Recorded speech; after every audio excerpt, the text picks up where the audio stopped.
We at South Park on the east side, 51st and Avalon, between Avalon and St. Pedro. You know what I'm saying? I'm BabyPooc, you know what I'm saying? I'm from Avalon, I'm from Far Avalon. This is one of the original parks everybody used to come to, a lot of meetings, all the old cribs, like all the OGs. And even before Crippin', if we go back to the pre-Crip period, this was like the home base for the businessmen. Yep, businessmen, you know, back in the day was the businessmen, Slaussons, Gladiators, you know, like, you know, OGs like that, you know what I'm saying, that was doing big things, and this was the home of the businessmen, yeah.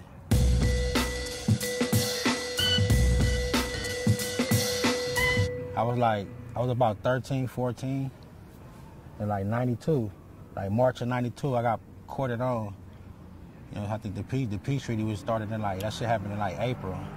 That shit happened, original Denny, I think. It was like right before that shit though.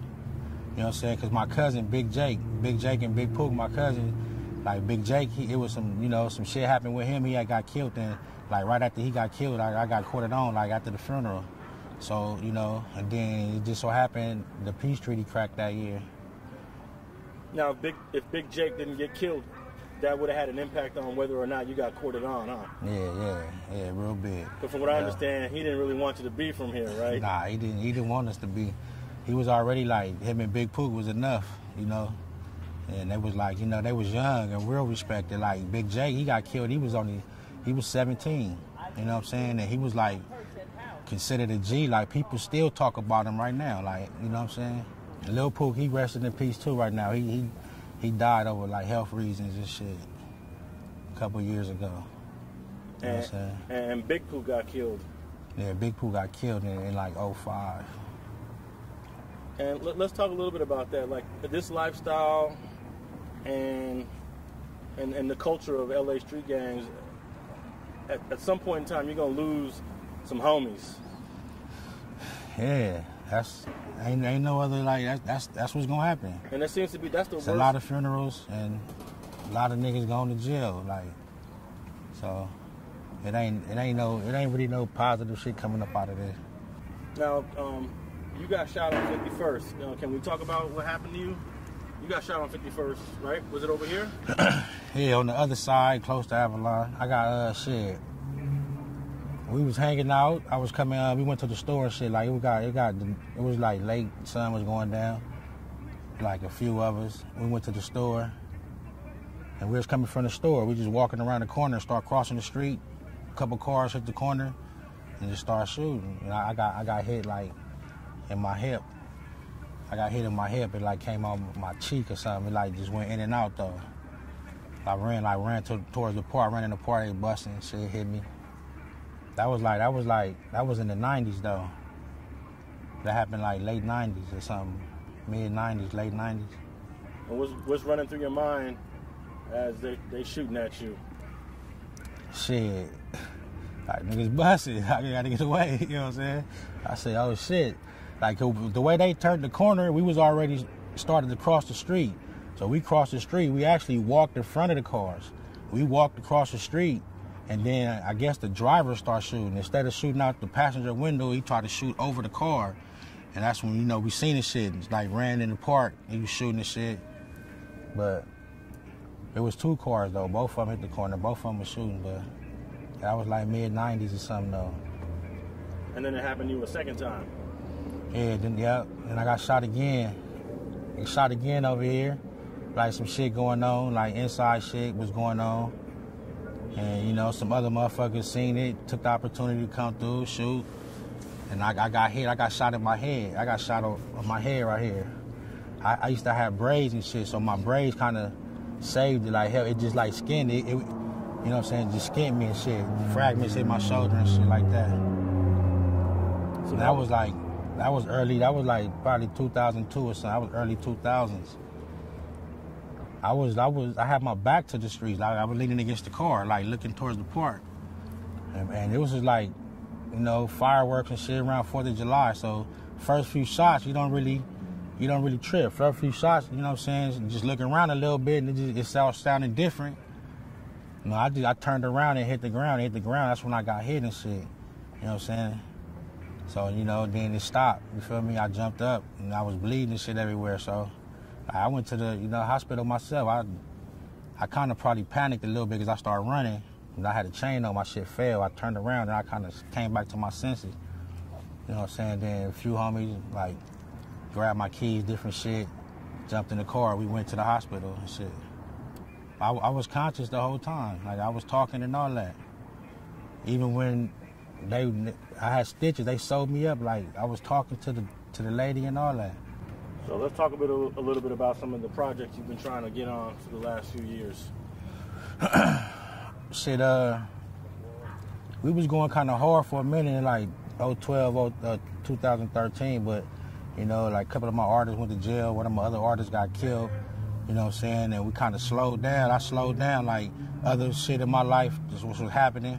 So I slowed down basically on the music and shit and was doing like little other shit to kind of stay active. But you know what I'm saying? Like we definitely full-fledged right now. Though we finna go full-fledged. I got Trey Loc back out on the streets. He just did 5 years, so he finna be like one of my main artists I'm gonna fuck with right now. But Tiny Bo, he definitely doing this thing. One of the homies from the hood. He like one of the most favorite from the hood, and he got like a lot of followers. He got a little music we've been shooting out, but it really wasn't nothing major. We were just we had studios and shit. Niggas make music and just like burn CDs and just give them away to the homies and shit. That's what it's been. But like lately now, we like, I've been learning how to do graphics and do videos and edit and all that. So we got a lot of shit in house right now. We finna go big on it. We got a lot of shit. Do you mess with guys from other neighborhoods, and what's that like? Yeah. We don't.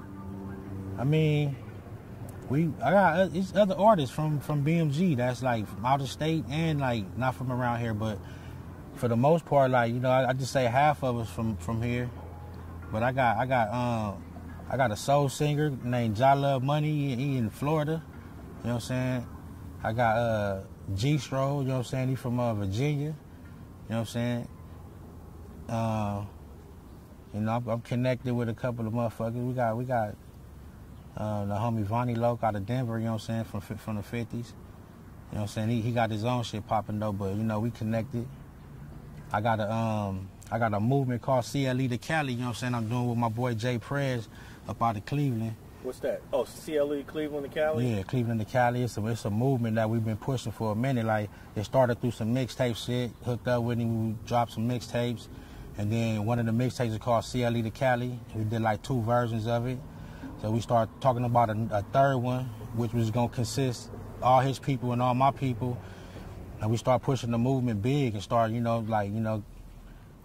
start making like little hats and T-shirts and shit, and like it's been going big though. Like it's gonna take off. So that's one little project we fucking with, little movement. Have you ever thought of doing a local movement like the way they got the Carson movement and the Long Beach movement called the Avalon movement? Because you got the 8/8s, you got the 11/6. I'm sorry, 11/6, 8/8, 40s, 5 tray. Not really like an Avalon movement, but we probably do. I was trying to thinking about doing like a 50 movement or something, like like from the Pueblos all the way down to like to the Troubles or something, because everybody doing music, even to the VNGs or something. Try to get Joe Moses or something, make it like a 50 this, 50 that thing. Yeah. You know what I'm saying? They got the fresh 50s up in the Pueblos. Then they got the Broadways, they got the So Way Out, but they got Flyways too. Okay, so if you were successful in pulling that off, the 50s movement, who would that include from east to west? Yeah, that's what I'm saying. Like, the main heads, the stars up out the 50s, shit, really, Schoolboy Q, you know what I'm saying, and Joe Moses, you feel me? And they got, we got the Broadways got a label, we got a label, the Pueblos got a label, you know what I'm saying? What about the villains? Shit, I don't know. Like, it's stuck in a funk with the villains. I mean, like, But something like that could kind of, it seems like whenever there is a movement, there's always, somebody is always on the outside. You right? left out. Yeah. So you think something like an interview like this can be the catalyst to getting something like that going? Yeah, it gives somebody, if they never thought about it or never thought of it, they probably, spark up an idea like, damn, okay, they might see something, they might think they could, we can make a profit out of it and might want to do it. Thanks for watching StreetGangs.com. Please like and share the video you just watched and leave a comment below to tell us what you think. You can also watch 2 of our previous episodes to the right. Please visit the link to our Patreon page and support our campaign. And don't forget to subscribe.